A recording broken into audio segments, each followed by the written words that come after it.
بار بار یہ سوال پوچھتے تھے کہ اچھا آپ یہ بتا دیں نا قیامت کب آئے گی. بار بار ایک ہی سوال ریپیٹ کیا جاتا تھا. قرآن نے اسی سوال کو ریپیٹ کیا. قرآن کہتا ہے یسألونک، پھر یہ لوگ آپ سے پوچھتے ہیں عن الساعہ، قیامت کے بارے میں، ایان مرساہا، وہ کب آئے گی. قل، اے نبی آپ ان سے کہہ دیجئے، انما علمها عند ربی، اس کا علم صرف اور صرف، انما کا معنی صرف اور صرف، عند ربی، میرے رب کے پاس ہے. اصل میں مشرکین یہ اس لیے پوچھتے تھے کہ آپ کو جب ٹائم نہیں پتا قیامت کا تو اس کا مطلب آپ کو قیامت کے بارے میں نالج ہی نہیں ہے، اور آپ جو یہ دعویٰ کر رہے ہیں نا قیامت آئے گی، یہ دعویٰ ہی غلط ہے. جیسے جج جو ہے نا وہ مدعی سے یا گواہوں سے ڈیٹیل پوچھتا ہے، اگر وہ ڈیٹیل بتانے سے عاجز آ جائیں تو جج ان کی گواہی کو رد کر دیتا ہے. تو یہی انداز مشرکین نے اختیار کیا کہ بھئی اگر آپ کو پتہ ہے کہ قیامت آئے گی تو آپ بتا دیں نا کہ ٹائم کیا ہے اس کا.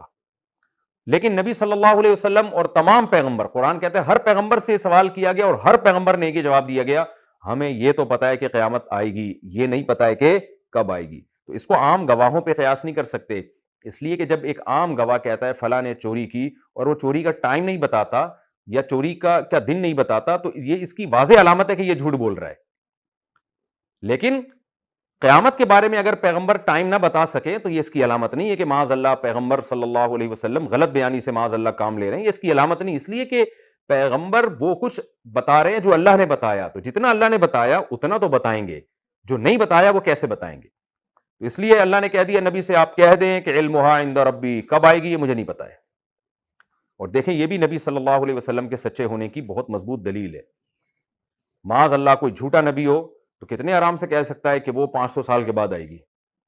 بھائی جب اگر کسی کا مقصد حکومت ہو، ریاست ہو، دولت ہو تو وہ کہہ سکتا ہے کہ 100 سال کے بعد آئے گی. ان کو پتا ہے کہ بھئی یہ لوگ تو سارے مر چکے ہوں گے اور ہم بھی دنیا سے جا چکے ہوں گے، تو میں کہہ دیتا ہوں کہ جی 100 سال کے بعد آئے گی، یہ لوگ میری بات پر ایمان لے آئیں گے. اچھا جی ان کو تو ڈیٹ کا پتا ہے، اب ہم ایمان لے آتے ہیں آپ کی بات پر. کیونکہ بار بار وہ کہتے تھے آپ ڈیٹ بتائیں، نبی تاریخ نہیں بتاتے تھے. تو کہتے اس کا مطلب آپ کو نالج ہی نہیں ہے قیامت کے بارے میں، تو آپ کا دعویٰ ہی غلط ہے. تو کہہ دیتے آپ صلی اللہ علیہ وسلم 100 سال کے بعد آئے گی. 100 سال کے بعد کس نے زندہ رہنا تھا؟ تو آپ کو جو مالی مفاد اور جو کچھ بھی ریاست اور عہدہ چاہیے ہوتا وہ تو مل جاتا نا، سارے لوگ ایمان لے آتے. لیکن نہ نہ نہ نہ نہ، پیغمبر کبھی بھی، جو سچا پیغمبر ہوگا وہ غلط بیانی سے کام نہیں لے گا.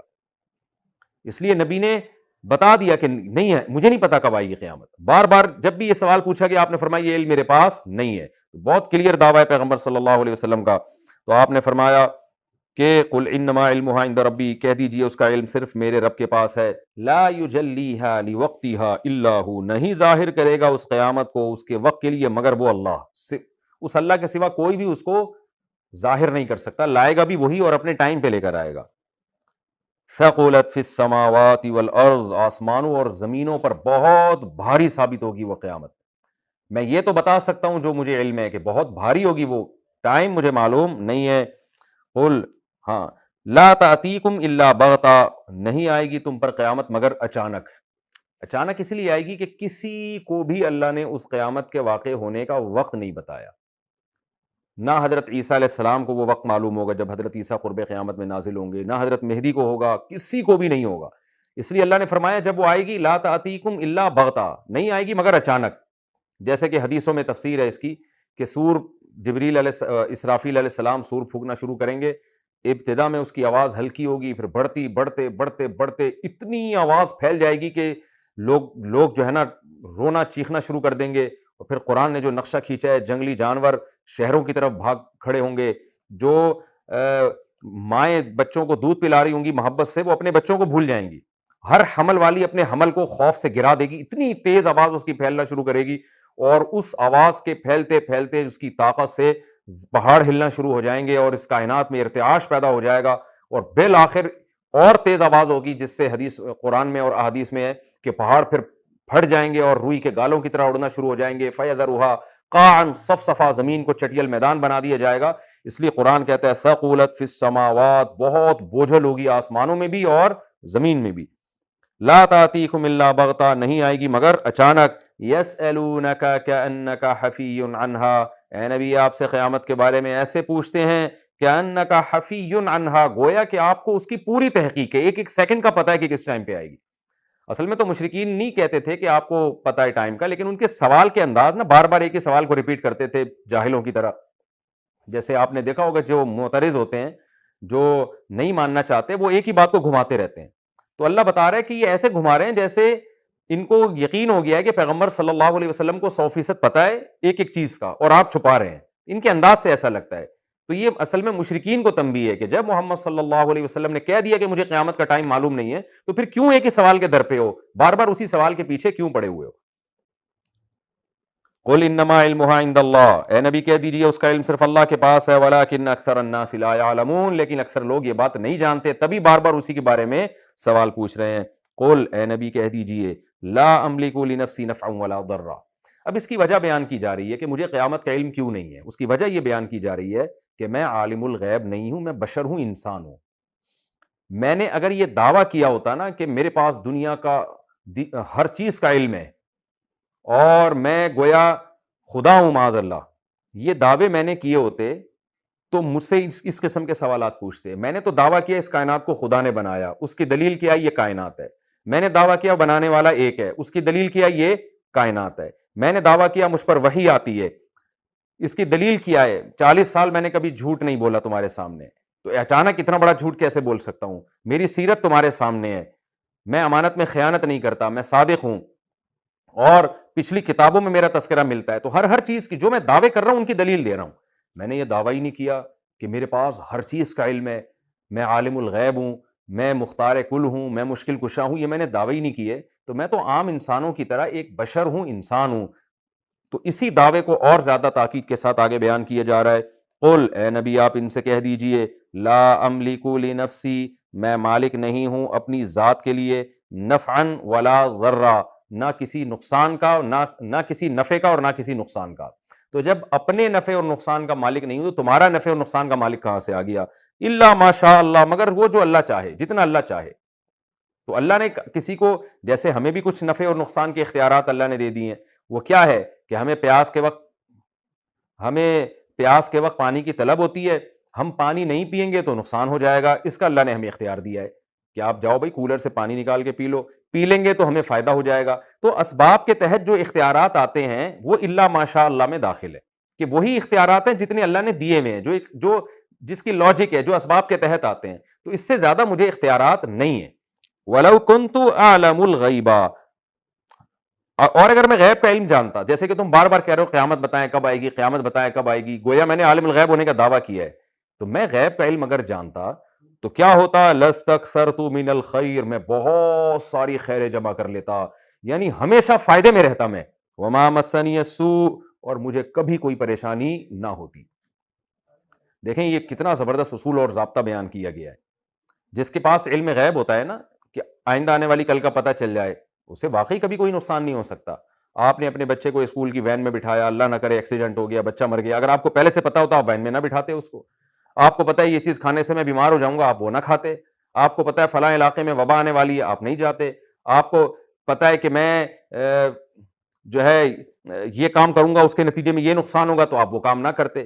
آپ صلی اللہ علیہ وسلم کو غزوہ احد میں آپ کے ساتھیوں کو شکست ہوئی, جس وجہ سے شکست ہوئی, اگر نبی کو پہلے پتا ہوتا کہ اس وجہ سے ہو سکتی ہے تو وہ وجہ ہی آپ ختم کر دیتے. آپ صلی اللہ علیہ وسلم نے 70 کے قریب بڑے بڑے حفاظ صحابہ کو تبلیغ کے لیے بھیجا, جن کے پاس بھیجا وہ سارے منافق تھے, انہوں نے سب نے قتل کر دیا آپ صلی اللہ علیہ وسلم کے ساتھیوں کو, اور آپ 1 مہینہ آپ نے ان کے لیے بد دعا کی ہے. اگر آپ کو پہلے پتا ہوتا کہ یہ منافق لوگ ہیں, یہ جھوٹ بول رہے ہیں, ان کو تبلیغ کی ضرورت نہیں ہے, یہ جھوٹے بن کر آئے ہیں میرے ساتھیوں کو قتل کرنے کے لیے, تو کیا آپ صلی اللہ علیہ وسلم بھیجتے ان کو؟ تو قرآن نبی کہہ رہے ہیں کہ مجھے جو بھی تکلیفیں آئی ہیں, جو بشر کو آتی ہیں, کبھی مجھے فتح ہوتی ہے, کبھی شکست ہوتی ہے, کبھی مالی تنگی ہوتی ہے, کبھی مالی وسعت ہوتی ہے, کبھی بیماری ہوتی ہے, کبھی نہیں ہوتی, یہ ساری پریشانیاں جو مجھے آ رہی ہیں یہ اسی وجہ سے آ رہی ہیں کہ مجھے کل کا پتہ نہیں ہے کہ کل کیا ہونے والا ہے. تو میں بھی تمہاری طرح کا انسان ہوں, تو اگر مجھے غیب کا علم ہوتا, ما مسنی السوء, کبھی پریشانی نہ ہوتی, اور ساری خیریں کا مطلب جو بھی دنیا میں فائدے کی چیزیں ساری میرے پاس جمع ہو جاتی.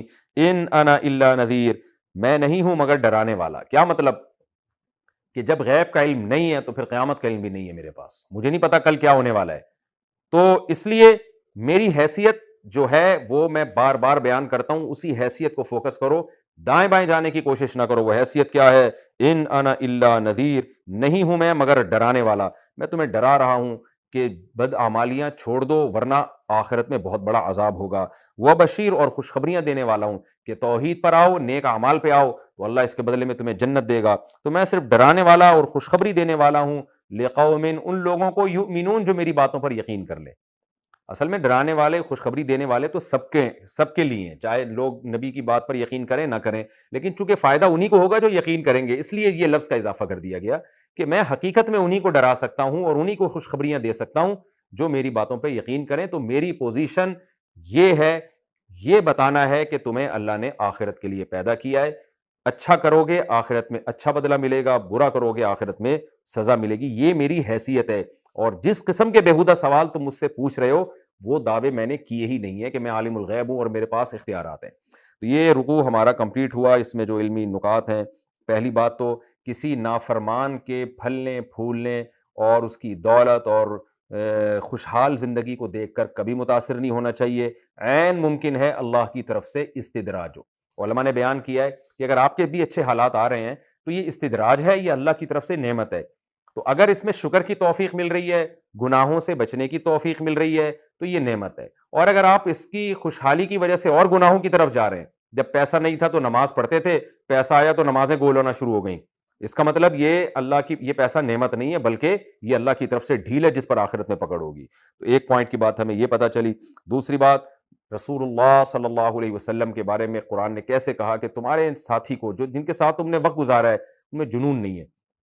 تو ہم نے تو نبی کے ساتھ وقت نہیں گزارا، لیکن نبی کی تعلیمات ہمارے پاس موجود ہیں، ان تعلیمات کو دیکھ کر، ان حدیثوں کو دیکھ کر صاف پتہ چلتا ہے معاذ اللہ یہ کسی مجنون کی زبان سے نکلے ہوئے کلمات نہیں ہیں، یہ ایک ایسی ذات کی زبان سے نکلے ہوئے کلمات ہیں جو بہت ذہین تھے اور جنہیں اللہ نے لوگوں کی ہدایت کے لیے منتخب کیا تھا۔ تو آج نبی کی سیرت جب ہم پڑھتے ہیں، غور کرتے ہیں، تو آج بھی ہمیں یہ بات ثابت ہو جاتی ہے کہ آپ صلی اللہ علیہ وسلم مجنون نہیں تھے۔ تو اس میں ہمیں غور کرنا چاہیے۔ پھر کائنات میں غور کرنے کی فضیلت اللہ نے بیان کی ہے، اور پھر اللہ نے اس میں یہ بیان کیا کہ یہ بھی سوچا کرو کہ تمہاری موت کا وقت کہیں قریب تو نہیں آیا، تاکہ آخرت کی کچھ فکر پیدا ہو۔ اور یہ بھی بتا دیا کہ آخرت، قیامت کا یقینی علم کسی کے پاس نہیں ہے۔ علامتیں بیان کی گئی ہیں، تو کچھ لوگ کہہ رہے ہوتے ہیں 10,000 سال کے بعد قیامت آئے گی، کچھ کہہ رہے ہیں 5,000، سب فضول باتیں ہیں۔ جب نہیں بتایا تو اس کا مطلب ہمیں نہیں پتا کب آئے گی قیامت۔ علامتیں بتائی گئی ہیں، ان علامتوں سے ایک اندازہ لگایا جا سکتا ہے، لیکن وہ بھی کوئی یقینی چیز نہیں ہے کہ اس سے آپ اسپیسیفک ٹائم بتا دیں قیامت کا۔